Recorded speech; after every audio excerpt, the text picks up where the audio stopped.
All right, everyone. I think we're live now. So on the live stream today, we've got Roger Machin.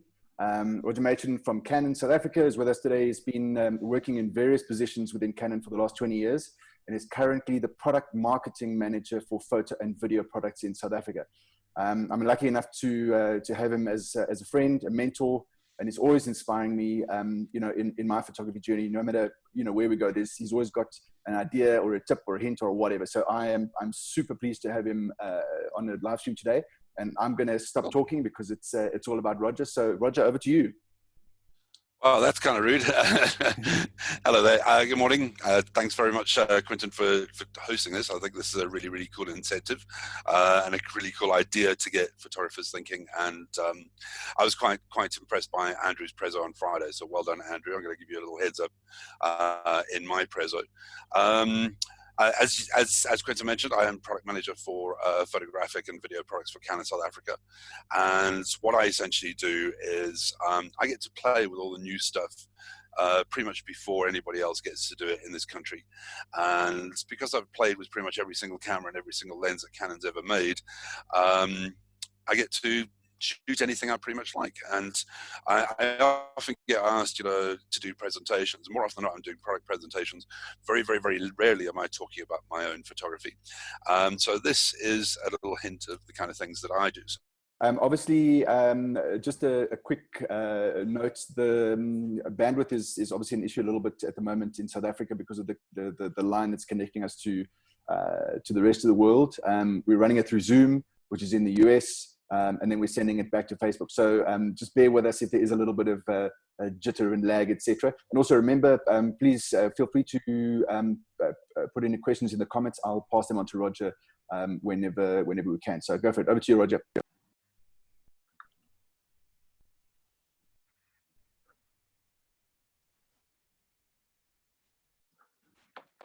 Okay. Well, I'm going to talk the pictures as I see them. If you have a saga and you don't see them, yeah, can you hear me? I can I'm hear not getting anything. I can see picture. I can't see picture yet. Okay, cool. All right. Shall I? Oh, well, I can see picture. There we go. My internet connection is unstable. I know that. Yeah, quite handy telling me that my internet connection is unstable, and I know it's unstable.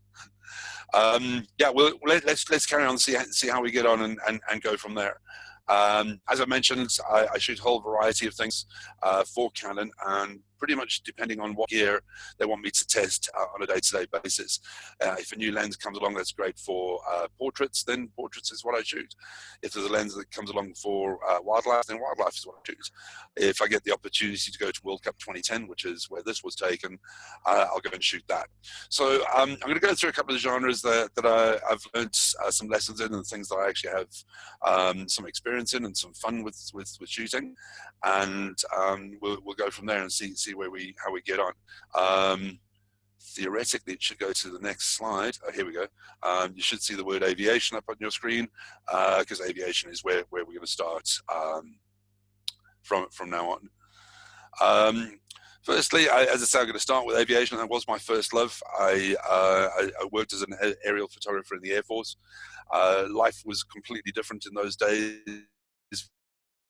We were in a roll of 36 film, and we had to deliver 30 to 35 images out of a single roll of 36. And they're trying to get really, really, really good images all the time. And it meant that, when I started doing aviation, sort of when digital came along, I was still using a lot of the film lessons, and, using really nice high shutter speeds, freezing action, making sure the shot was nice and clean, backlit, beautiful clean backgrounds, etc. The limitation there is, however, when you start shooting jets, everything's fantastic. But when you start shooting propeller stuff, maybe not necessarily so. And digital gives you the distinct advantage of being able to take hundreds and hundreds and hundreds of pictures and actually start playing around. Now, here's a couple of lessons I've learned. This one, for example, from an air show at Rand Airport. There's two propeller jobs. As you can see, the shutter speed is way too high, but I was trying to capture that specific moment as those two airplanes crossed. When I looked at this image afterwards, there was an inordinate amount of like little specks all over the sense, all over the image, all over the sky. And I thought it was dirty sensor. And I was looking at this and looking at this for absolutely ages. And it turns out there was a bit of a fire about an hour beforehand. Somebody did some pyrotechnics and burnt a ton of grass. And all of these little black specks all over the image were actually bits of burnt grass floating around the sky. So what I thought was a dirty sensor turned out to be actual grass. But as you can see, capturing moments, capturing action is one of the most critical things in aviation photography. This is the precise moment that's pretty much happened. But you'll see one of the biggest lessons coming along where the biggest problem is with that kind of thing. I always use long lenses. When shooting aviation, long lenses are pretty much critical. It allows you to fill the frame with the subject. In some situations, you can actually see expressions on the pilot's face if the lens is long enough, if the the resolution on your camera and on the lens is good enough. But long lenses are not necessarily easy to throw around the sky, especially the faster aperture ones, the f4s, etc. And it does get a bit hectic trying to shoot these things with long glass. Sometimes it's a bit too long. I made the mistake once of thinking, oh no, last air show I shot with a 400mm and it wasn't quite big enough. This one I'm going to do with a 600mm, and went to an air show with a 600mm and nothing else. And so many of my photographs were like this, where I just cut so much. There's no propeller, there's no tips of the wings, there's no tail. Having said that, this is the 600mm f4, so you can actually read the time off the wristwatch on the pilot's hand. So there's pluses and there's minuses. Having said that, 600 I think is a tad too long for air shows. And what I found is the 100-400 is pretty much the one that I use more than anything else.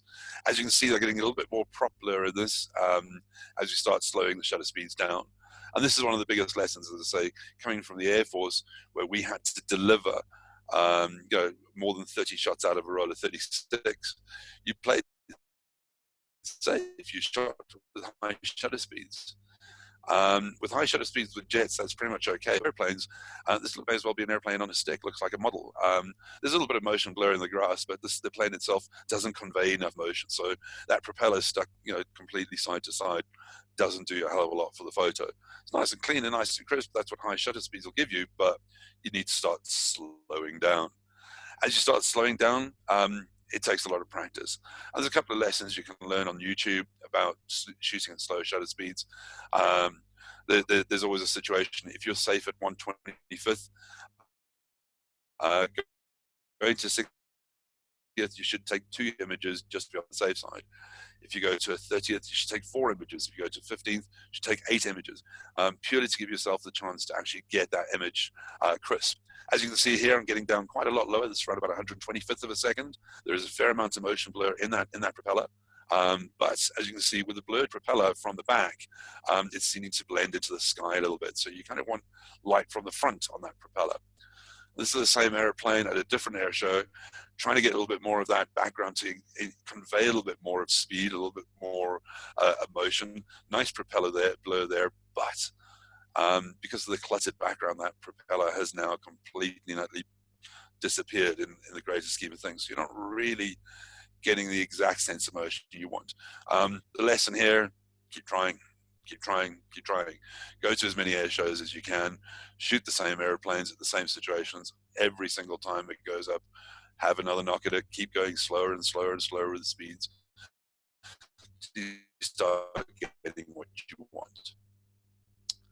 When the airplane's on the ground and the light's from behind and it's really nice and shiny, that's absolutely fantastic.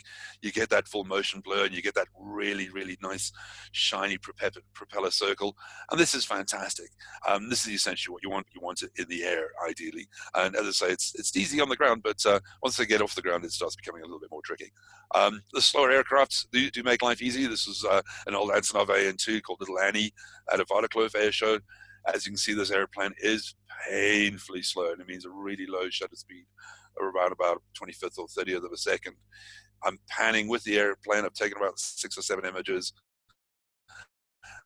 and locked onto that with the with the full propeller circle and a bit of motion blur in the background.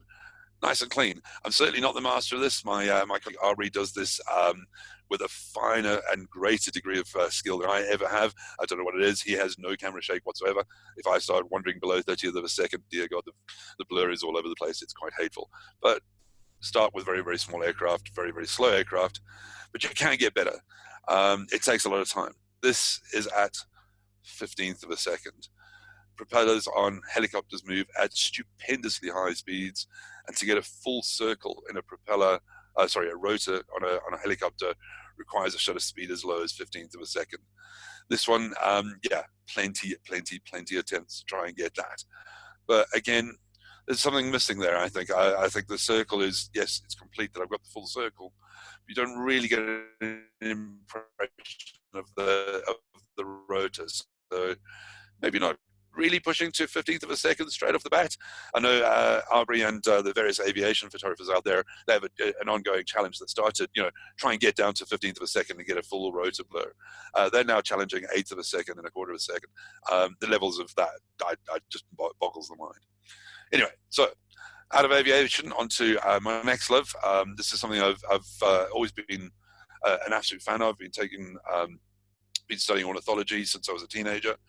Kind of lost it for a while, and then got back into it in a big scale about 1.5 years ago. Roger, I was doing just a question here from Brenda Mashaba. Do you shoot in AI servo mode and take the shot when it's well in the frame where you want it, or how do you capture it well, considering how fast the planes fly? I do shoot in AI servo, and I point the camera in the right direction and hope for the best. Okay, cool. Love it. That's kind of the limitation of it. Obviously, with DSLRs, the higher the speed the DX is, for example, you can actually see what you're shooting all the time, because that mirror blackout is very, very, very quick at so 12, 14, 16 frames a second even now. But if you're shooting mirrorless, the electronic viewfinders do make life even more interesting because you can actually see what you're getting all the time. There is a tiny little bit of lag on the higher speed stuff, but for the most part, as I said, point the camera in the right direction and hope for the best. Fantastic. Okay, continue. Cool. All right, onto birds. As I said, I got back into this on a big scale about 2 years ago. I was doing an article for a magazine called Fish Out of Water, and I chose a person like Quinton Mills, who shoots under completely and utterly controlled environments with fixed lighting all the time, and forced him to come and do some bird shooting with me to see what his reaction would be to shooting something completely and utterly uncontrolled. Birds are the ultimate challenge as far as photographers are concerned, and as far as I'm concerned, the hardest work out there. They don't sit still. They have a tendency to take off without warning. They have a tendency to sit nicely for half an hour doing absolutely nothing, and then as you take your finger off the shutter, that's when they fly away. A decent challenge, and the nice birds that you really want to take beautiful pictures of with lots of color are always in the shade. The nice grey, dull, boring ass brown birds that look the same as everybody else are beautifully lit in the sunlight with catch lights in their eyes. So it's downright frustrating, but ultimately pretty damn rewarding. In this situation, for example, static birds are relatively straightforward. If they're sitting still, you can get pretty damn nice portraits. You can use animals as a background, or you can use trees and branches to frame them kind of nicely. The lilac-breasted roller on the right there is one of the most common birds when you drive around Kruger, and you'll often get upwards of 20, 30, 40 chances to shoot this bird, and the colors are absolutely spectacular. And as I say, beautiful morning light on this particular image makes those colors really, really, really pop. Slower birds as well. Ducks don't move at high speed. I wanted to post this yesterday for your reflections challenge, but I kind of thought, well, hang on, it's in the preso, I'm going to talk about it. The slower birds, for example, maybe not necessarily static, but not really moving too fast. This gave us quite a lot of opportunities to get some great images of this particular duck as it sort of glided past slowly from left to right.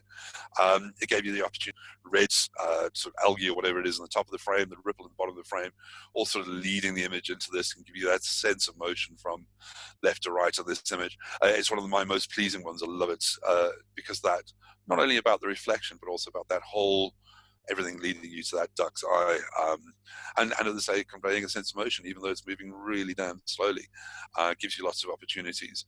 And best advice I give to people looking into shooting birds: go shoot wetland birds rather than trying to shoot birds in your garden. You go find the nearest water. The amount of birds that hang around water is actually quite astonishing, and majority of them are quite slow and easy to shoot. Waiting for them to take off, this is probably the best advice I can give you. Sooner or later the birds are going to take off. Sit, holding your finger on the shutter, pointing the camera at the bird the entire time. You will get bored, you will get irritated. Some birds don't take off in the direction you hope they're going to be. Autofocus predictions, you can never get it right, but try waiting for them to take off. That does give you quite a rewarding image. This bird on that reed was kind of boring, but I knew it was going to take off, and I gave it a little bit of space on the right, pre-focused a little bit in front, and then off it went. And the high speeds DX cameras kicking out like 10-12 frames a second meant the options were quite a few in terms of grabbing this image. Moving on to birds as well, waiting for them to take off or at least flap their wings. Even if they don't move too much while they're on the perch, they will actually do something sooner or later. The kingfisher on the right was actually just sat there for absolute ages, gave us lots of opportunities to shoot either horizontally or vertically. When we did turn vertically, he did decide to flap his wings, which was pretty damn cool, and gave it quite an interesting look to the image. The shot on the left, this little white-eyed Cape white-eye. This is in a mulberry tree in my garden, and when the tree is in fruit, my God, the birds in this tree are absolutely epic. At one stage, I counted about 12 species in the same tree in about space of about half an hour to an hour. And birds eating fruit will make a mess. And this little guy was sat right on this branch. I took 2 or 3 images of him sat there underneath that leaf, and while he was eating this mulberry, and then he dropped a piece and decided to go for it. And as he dropped it, I hit the shot, and there's a piece of mulberry in the sky, and there's a white-eye dropping off the branch. Spur of the moment, just holding Thumb's finger on the shutter, ready for it to go. That's very cool. I love that piece of mulberry flying down there. That's very cool. Thank you. Yeah. And again, there's another hint that I've known from some bird photographers that say most birds will have a quick poo before they take off. I don't know how to defecate, do that politely. So if you see a bird on a stick and it raises its tail and drops something, it's probably going to, it's loosening its takeoff weight or lowering its takeoff. I don't know. I'm not even going to go there in any detail. Birds in flight, I'm going to move quickly onto that. Those are the ultimate challenge, getting them nice and clean, nice and crisp. Sometimes the shutter speed will be too high. Like this one, for example, there's not really a sense of motion there. Again, pretty much that same lesson I learned in aviation can be applied to birds. Start with bigger birds. They'll be shooting up at them. Make no mistake, this is where birds are. If you can try and get an eye level shot, try and get a higher elevation, by all means do. But in a lot of situations, you're going to have birds against a blue sky. If you can, there are some situations where you can shoot at a higher elevation.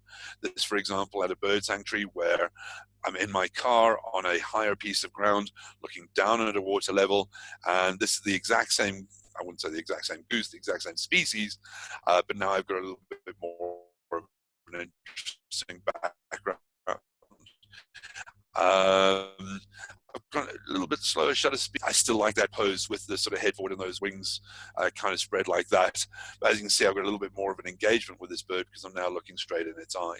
But as I say, start with the big and work your way down. This is always the lesson with bird photography. If you want them in flight, you got to start big and work down. So there's one other thing there, Roger. With obviously trying to check out focus and shutter speed and et cetera, the thing that you're looking at the least is your horizon, so it just to show how many things come into it. just to get the shot. You know, you're focusing on one thing, but you're leaning across and panning, and you know, and things like horizons become secondary until you look at it and go, Mm. Well, I'm going to talk about horizons again a little bit further on, because I appear to have a leaning to the left. I don't know why. I don't know if I got one leg short to the other, but I struggle with horizons, and I got to a point where I stopped thinking about it and hyper-analyzing it, because then you get, you know, all camera club. If you're happy with the image, then you're happy with the image. And I'm by no means the world's greatest photographer, but I do have some skills, and I do make mistakes, and I think this is one of the coolest things to be aware of, either as a photographer or as an amateur, is you will make mistakes. You'll make a lot of them, and these are the, you know, where I learn lessons. For example, this one. It's a bird coming straight towards me, and I took sort of 3 or 4 shots, and none of them were in focus except this very, very last one. And it just, you know, luck of the draw. The soft late afternoon lighting here. Love this pose. Birds from the side look, you know, pretty damn normal because of how they're drawn in books. But birds looking straight on have a tendency to look downright bloody weird, and often make for interesting pictures. This one looks like his neck is coming out the side of his shoulder. Everything's weird about this, and I don't know whether I like it or I hate it, but the more I look at it, the more I love it. This one I've actually manually dialed up the white balance to a higher degree of Kelvin. It was actually shot earlier in the day and was quite blue. And I dialed it up to about 7,000 Kelvin in processing afterwards to give it that sort of warm late afternoon kind of feel, a little bit of a sunset look. Flying birds, you know, not necessarily easy. As I said, slowly work your way down, getting smaller and smaller and smaller. Things like seagulls, for example, they sit on the water, but they do take to flight out of the water. You just got to wait for that moment as they take flight. And again, this is a really, really high shutter speed to freeze that motion, but because that water droplet caught in the air behind it, it gives you that sense of motion is most certainly implied. I do have a tendency to like wings that are pretty damn sharp, but the tips of the wings are blurred to give that higher sense of motion. And as I say, as you get further down the size of birds, it gets a lot more challenging, but then you start getting a little bit more motion blur. This was actually taken in my garden. I was doing a test on the 500mm f4 lens, the Mark II, that's the image stabilizer that came out a couple of years back. And this dove just decided to come and land on the roof next to me. I was over the moon, catching light in the eye. I was looking straight at him, perfectly sharp, still, you know, frozen image, and a bit of motion blur at the tips of the wings. Clean, clear background. I mean, it just keep practicing. And this is essentially what I do: shoot garden birds till you're blue, till you're blue, till you're blue, and keep going, keep getting smaller and smaller and smaller, and you will get better. I've got 1 million pictures of doves on wire. Kind of boring. And 1 million pictures of doves out of focus, flying off the wire, and lots of pictures of sky where a bird was a minute ago. Keep at it, keep going, and as I say, keep getting smaller. It takes a lot of practice. Keep getting smaller. This is a turn. These have a tendency to do U-turns and at high speed. They change direction at stupendous speed. You think you're moving nicely from right to left, and all of a sudden it stops and drops. What that does to their wings is, I don't think I would have got this shot without anything as fast as either a 90D70 or 1DX type level camera, where you've got upwards of 10 frames a second. Because the speed these birds move at is kind of radical, and the way they change direction so dramatically. Again, this is a very, very difficult situation. It's a very, very, very white bird, and the lighting is actually, you know, sort of all over the place. But the dynamic range of this taken on the DX2 was able to mean I could get still some detail out of the shadows without crashing those highlights. And there's something I would advise you, if you do have one of the Canon cameras that has the D+ or the highlight tone priority, when shooting white birds in particular, use that, because it gives you an extra stop in the highlights. That means you can lift up your shadows a little bit without crashing your highlights too much. But again, keep getting smaller. And this is the one where normally, if I'm presenting to a crowd of people, this is where you get the intake of breath. Well, I'm hoping round-throated martin. These guys move at over 100 kilometers an hour. It's less than 12 centimeters in total length. This is one of 400 shots that I took. This is the DX2 with an 800mm 5.6, that big beastie in the corner over there. That's a 4.5 kilo lens. You try and move that at 100 kilometers an hour, it is an absolute challenge. And if I didn't have the 12 frames a second on the DX2, I don't think there's a chance I would have got this. And again, this is purely luck of the draw to get that shot. Wing up, wing down, bit of motion, blur, catch light in the eye. I took about 400 shots, and 3 of them were usable. The rest of them were just, water, sky, blur, blur, blur, blur, blur. Take a while before you get that small, but hey, keep at it, keep practicing. You can go crazy. This is an autofocus test on the DX3. It's a picture actually taken with a 400mm lens with a 1.4 extender, and I love the 100-400 to absolute pieces. The Mark II lens is exquisite, and there's a rumor out there that with the 1.4 extender it's not as good and it doesn't focus as quickly, and that's a fallacy. You do lose a stop of light. It goes from 5.6 to f8, but the autofocus speed is just as good and the optical performance is just as good. And this is the DX3, and I was doing a test specifically to see how crazy that autofocus was, and there was around about 30 pictures that were totally and utterly out of focus because it's a dragonfly and they don't sit still. But this is at f8. I mean, look at that background. It's against a puddle on the ground using a effectively 500mm lens. Roger? This isn't technically bird, but still, yeah.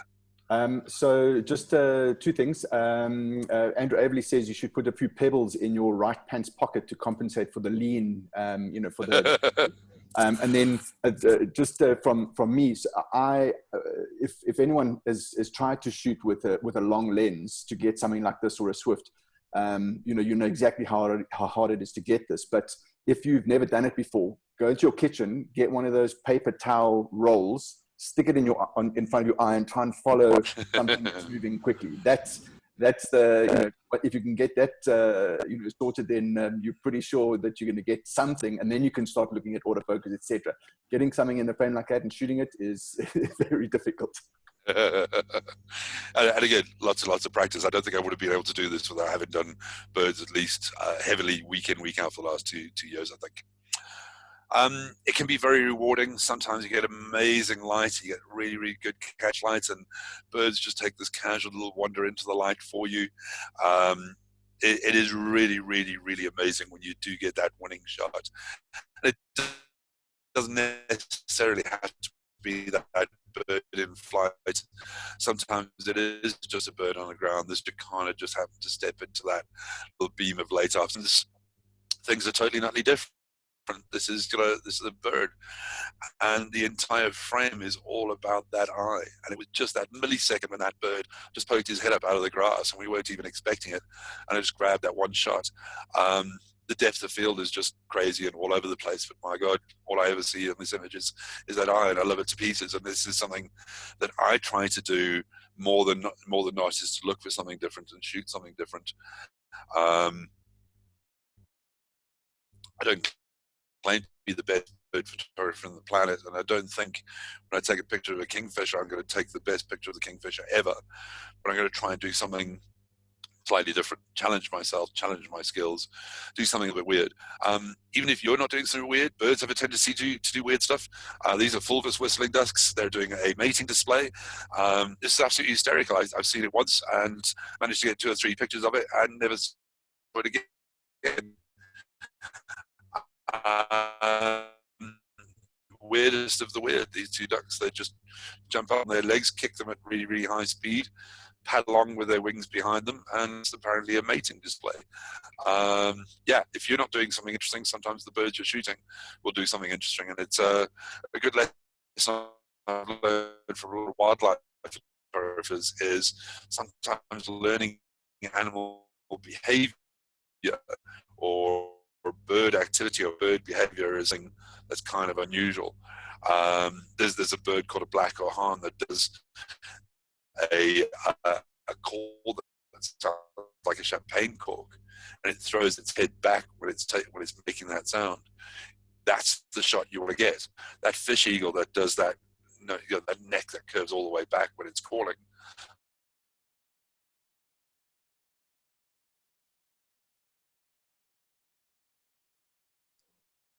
Roger, are you there? I think we might have lost you there.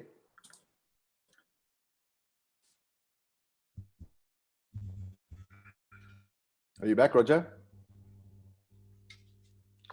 You lost me? Yeah, lost you. There? I can hear you. Your screen is still dark, but I see you sharing it now.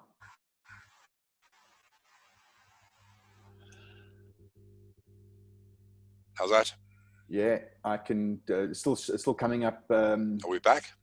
Yeah, you're back. I can see you. Your screen is still waiting to come up. Here we go. Now I can see the frog. Right. Yes, the egret of the frog. Yeah.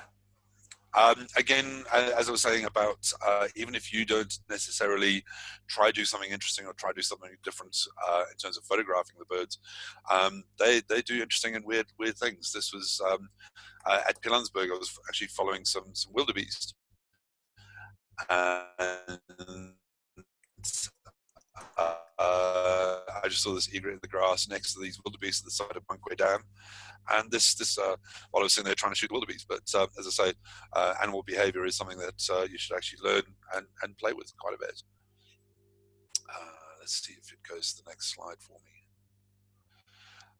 Yeah, do crazy stuff. This is one thing, as I say, I teach a lot of people, think a little bit outside of the box. This is a challenge put to me by a guy called Brian Worley in the UK. I was taking pictures in the garden with the 600, 700, 800 mm lenses, and he was saying, well, he took a photograph of two kites that had dropped into the grass in his garden while he was having a braai, and it dropped a piece of meat, and a kite dropped into the grass, and he thought, oh, hang on, I'll grab it. And he took a needle, this 6, 7, 800 mm lens, focal length. I do the same bird photography with a 50 mm. So I decided to go and do the same thing with a 24 mm. And this is essentially what I've got over here. I sat in the lounge with my Wi-Fi connection to the EOS 6D Mark II, with a camera on a tripod about 2 inches away from a stick with an apple on it, or a couple of pieces of apple on it, with a 24 mm lens with a flash. And as that bulbul landed, I hit the button on the iPad, and I've got bird photography with a 24 mm lens.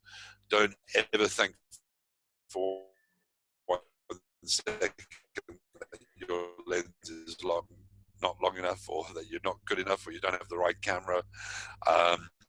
You can do bird photography if you just stretch your mind to it. And as I say, Wi-Fi connection. This shot at 24 mm. I think some of you've got lenses longer than that, I reckon. I think we should set that as a daily challenge. That's the end of...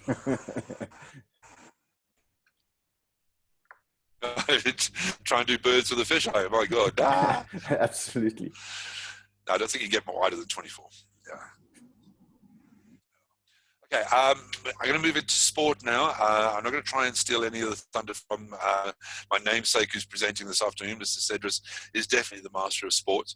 But a lot of the things that I've had to do through Canon Pro Services, going to various sporting events, meant that I had the opportunity to shoot.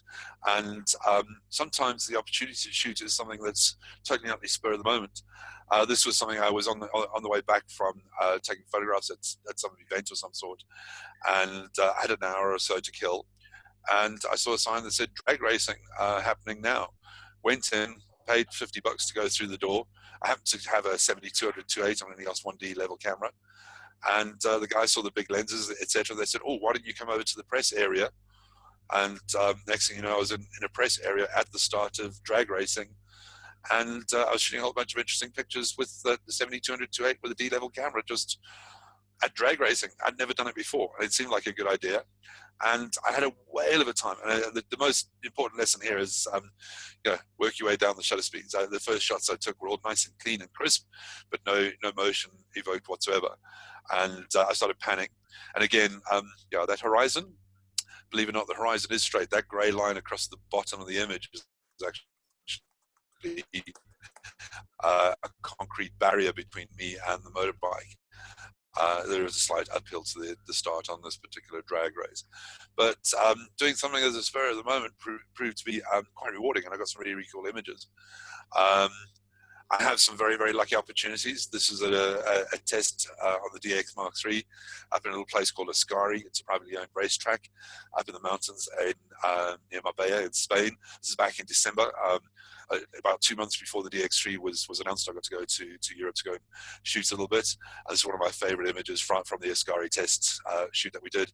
They chucked 4 little cars around a racing track for us to play with the DX3. And obviously the temptation at 14, 16 frames a second is to see what that camera can do freezing motion. But motion blur is the thing. When you're shooting high-speed motion, you've got to pan, you've got to learn to pan, and you've got to get those slow shutter speeds to get these kind of shots.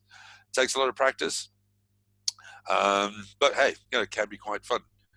Another thing, as I say, shoot anything. If it's happening near you, this is for the Cape Cycle Tour. I went and shot cycling for a day or two. And what an absolute fun. I don't know if I did it right or whether I was doing it wrong, but I was starting to shoot people and get some facial expressions and some really cool poses and things like that. And as I say, I won't claim to be the world's greatest cycling photographer, but I did get a couple of images that I was quite happy with. And again, that slow motion panning, you'll see a little bit about this. I do kind of like it a bit. I think that it does convey a sense of motion, and it does give you like, again, I don't plan on being the world's best cycling photographer, but I do have a lot of fun, and because I was at the right place at the right time, I went to shoot. You may not necessarily get press access, but it doesn't mean you can't try it out and give it a whirl. This one, for example, Comrades Marathon. Again, we were doing pro services at the Comrades, and I was fortunate enough that because of where we were in the media center, it gave us media access. So instead of just sitting in the media center, I went down to the finish line and stood with the other photographers. And, this is the lady who came across the finish line first. I don't even know her name. That's Roger Machin's baby. He knows his sport inside out. What I know is kind of dangerous. I knew there would be some interesting things happening. And obviously, this is the shot that you want to get, but I thought, no, let me try something else. This is the guy who actually won the race. What was actually kind of hysterical. He just run for 5.5, 6 hours or whatever it is, 90 odd kilometers. He got to the end of the finish line and proceeded to get down on his knees and do a couple of push-ups. So that was kind of impressive, and the world was kind of impressed by it. Oh my God, this guy has just run for 90 kilometers and he's done some push-ups. The shot that I've got here is him trying to get back up afterwards. As you can see, the TV crew comes running in from the left, some assistants coming in with energy coming in from the left. Again, I think he may have overthought that a little bit. Hey, I'm going to show off and do some push-ups. But then he didn't realize getting up off the ground would be a little bit more finicky. So I like that shot. You don't see his face, you don't see anything. But I did follow him around a little bit afterwards when he was doing his TV interviews. And this is him around about half an hour later. There are still runners coming in for another 6 hours. This bloke has just run 90 kilometers faster than anybody else in the country. And half an hour later, he's doing TV interviews. This is what he looked like. The level of stamina I've never seen in my entire life before was absolutely astonishing, and it's quite motivating to see somebody do this, see something like that. And this is just kicking around the crowd, 70, 200, 208, and just, he's doing a TV interview. Let's lean over the shots. And I love this one because he doesn't even look remotely tired. Irritating the crap out of me. Anyway, moving swiftly along. Soccer, as I say, I was fortunate enough to shoot some World Cup 2010 action. The biggest lesson I learned here was get down low. I had some opportunities to shoot from the tribune, looking down on the field, even from the ground level, looking into the field itself. But there's a damn good reason why all those photographers are waist height at that barrier. The low angle means you get absolutely amazing shots. You do need, you need 2.8s. This was shot at a 400mm 2.8, purely to blur that background, but it was a night game at Ellis Park. So not only did I need to blur the background, but I needed 2.8 to be able to get a high enough shutter speed to freeze that motion under spotlights, under floodlights. This is the Paraguayan goalkeeper in a semi-final match between Paraguay and Spain. Spain obviously went on to win this and went on to the final to win the final. Again, part of the pro services crew that Canon does for the photographers at World Cup events means that we get a laminate that gives us access to the field, so we can go and talk to the photographers, we can go and shoot with the photographers, we get photographers' bibs to go and sit and have a go. It doesn't mean that everybody in the entire crew gets a bib or a field laminate, but you draw straws. I was lucky enough to draw a straw and get I was at that stadium from 6 o'clock on the Saturday morning till 5 a.m. on the Sunday morning, a 23-hour shift doing pro service for the photographers. It was absolutely hysterical. What an amazing feeling to be in the room when 5,000 photographers come running in after the Cup final, and every single image that you know is going onto the internet of that World Cup final is coming out of that little room that you're sitting in. The energy of those photographers and the power in that building is kind of astonishing. And if you ever get the opportunity to go to World Cup, we're very, very lucky to have had one in this country. It's an amazing experience. It's really, really cool. I've been lucky enough to do some golf. Again, that same lesson, get down low, get some high angles. I'm often standing in bunkers, getting sworn at by greenkeepers while I'm trying to get shots of golfers putting across the green. The shots of Trevor Immelman on the right, for example. Again, I'm sitting down on the opposite side of the green at a lower level. Fortunately, golf courses give you can play at eye level without having to even get down on your knees. People of my age and stature have a tendency to get down easily, but getting back up is another question altogether. But I do love golf, and I've taken quite a lot of images of golf. Canon sponsored Nelson Mandela Invitational for a couple of years, so I got to shoot a lot of the most amazing golf in situations that most people wouldn't have got access to. Again, like I said earlier, I always try and look for something different. It's not always about the action. The old man of South African golf, Gary Player, and at the time Trevor Immelman, who was shining star. The two of them happened to be playing in a 4-ball together. And to get old man and young upstart to the same shot at that particular time was really, really, really big news. Not the greatest of the shot because it's backlit, but again, the two of them, same place, looking at somebody else, was an opportunity I look for. And again, I've got a shot. It's not brilliant, but again, looking for something different rather than doing the usual. I also look at things not necessarily all about the action. Some of the hardest things with golf is getting lighting on the face. The shot of Gary Player on the left is the primary example. As you can see with that shaded cap, putting that big cast of shadow across the eyes and the nose. It's an absolute nightmare trying to get a decent shot there. And I have a tendency to overexpose so that I can actually bring back the highlights afterwards. But try and get some detail in the eyes is practically impossible. The shot of Retief on the I use flash. I use synchro flash specifically to try and put some light in that face. But I had a little bit more time there because he was holding the trophy up to show to the photographer group, and all the traditional photographs of him holding the trophy up and smiling. That's all great and all, but I took that millisecond while everybody else he was like, okay, we're done. All the other photographers are putting their cameras down. I took that one more shot as he was just lowering that down. He's still got the smile on his face. He's still holding the trophy, but he's now looking down at it with a little bit more, it's almost like pride, rather than the sort of, hey, look, I've won. This is like, whoa, look at what I've done. And it's that, looking for something slightly different, not always about that perfect shot that's the winner that everybody wants. Look for something slightly different. Celebrities play golf. Again, some interesting people who'd come to play golf in South Africa. You might recognize the guy on the right, even though he doesn't have his trademark moustache. That's Nigel Mansell, Formula One driver.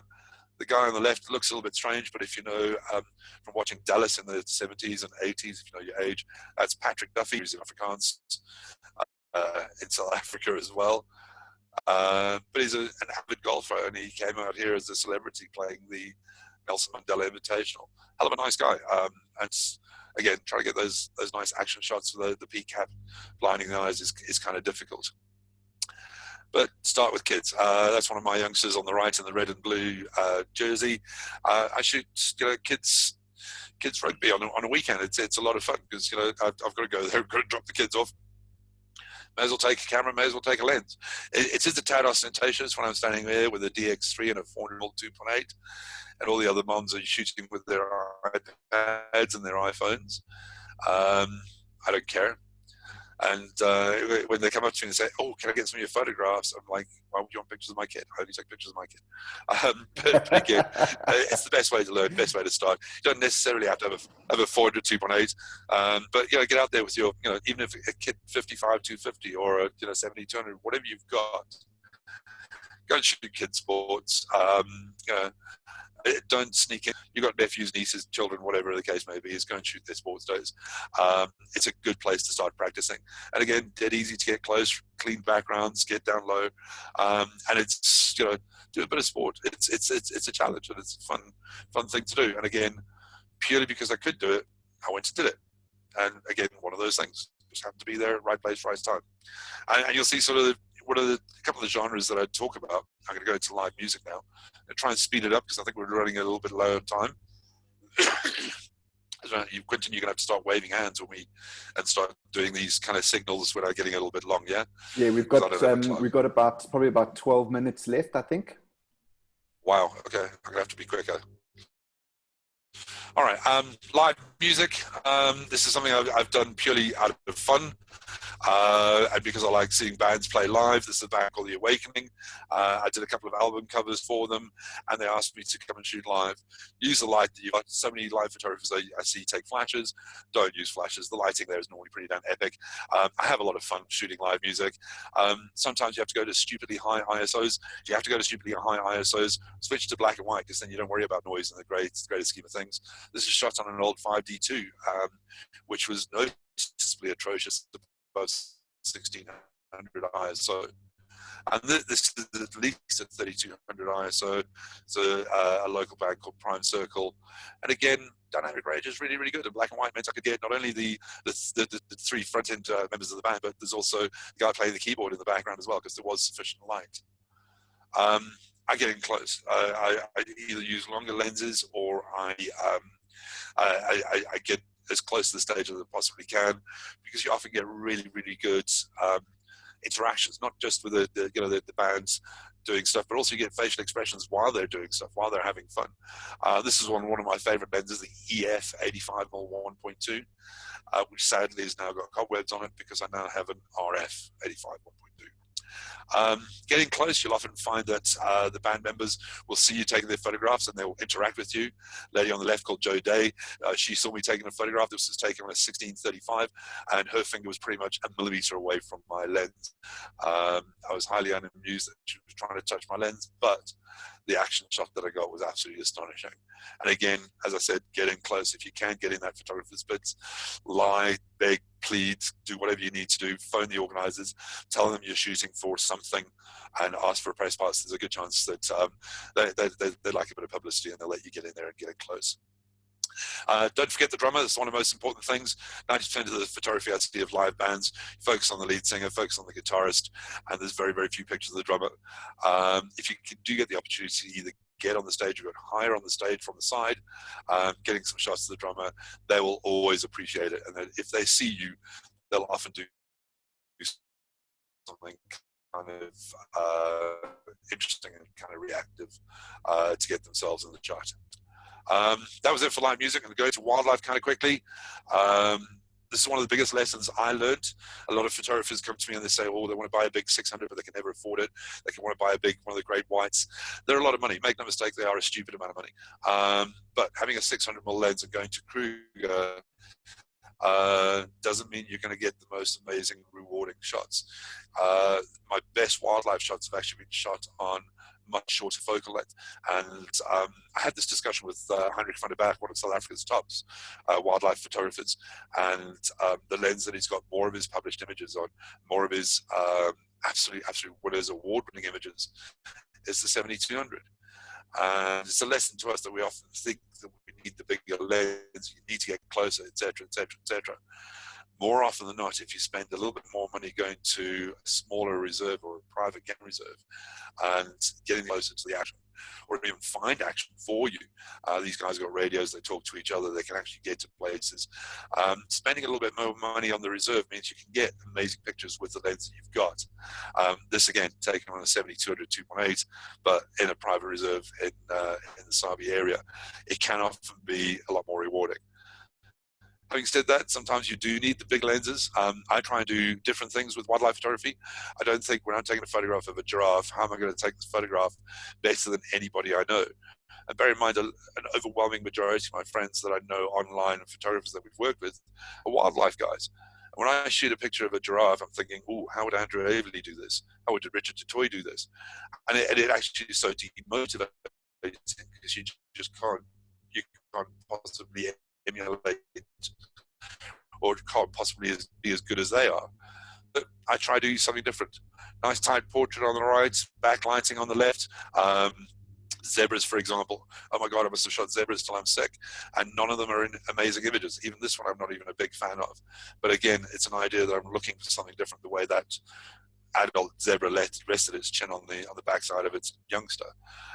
The spotted genet on the right, completely lucky to get that shot, catch light in the eyes. Very, very, very rare animal to see in daylight.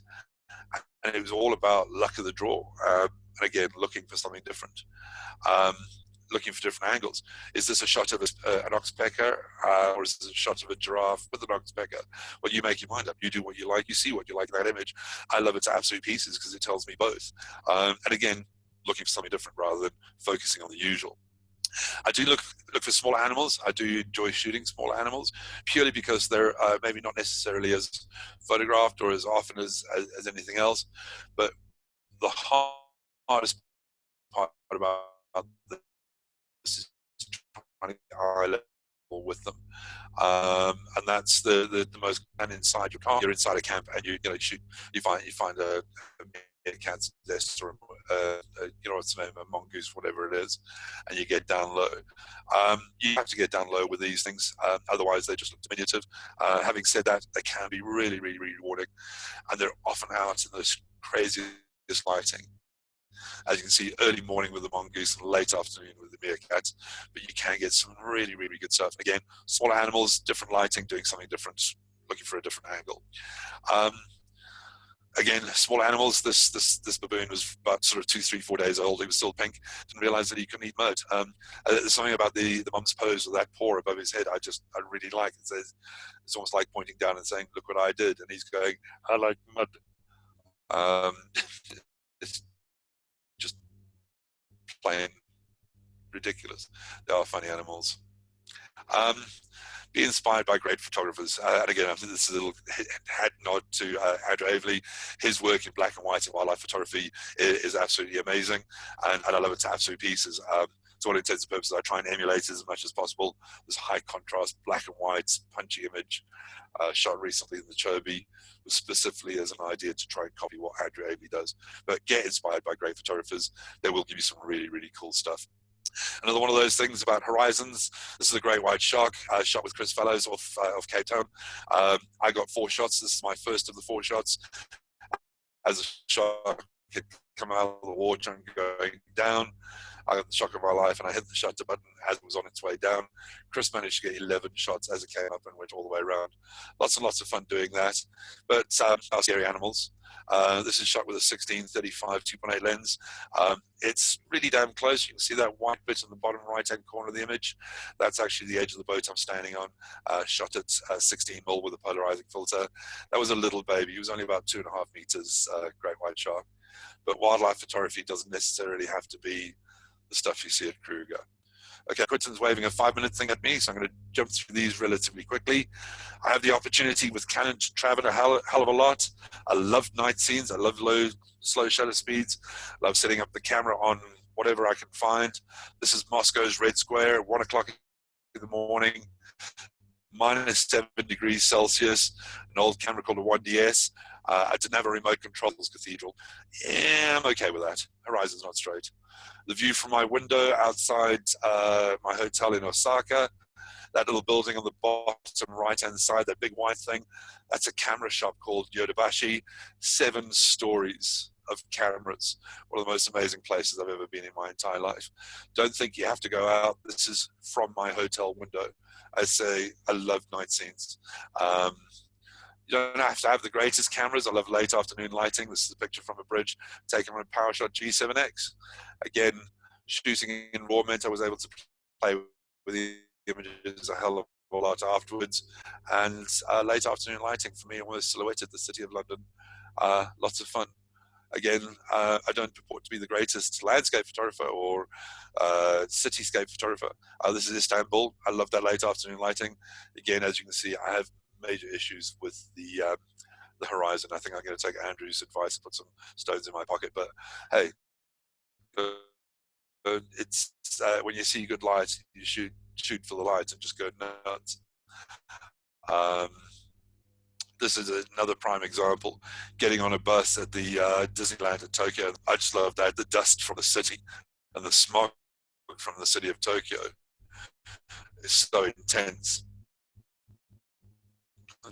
Late afternoon, the sky has just turned beautifully orange. This could be anywhere in the world, but it's just, I love everything about this image. The color, it all works for me. It's just really, really good. But go see the world. If you have the opportunity to travel, please do so. This is, you know, where my heart and soul resides. This is Egypt. I've done some of my most amazing photography in Egypt. I loved it to absolute pieces. If you have the opportunity, go see the world. Last little section, other. Shoot anything.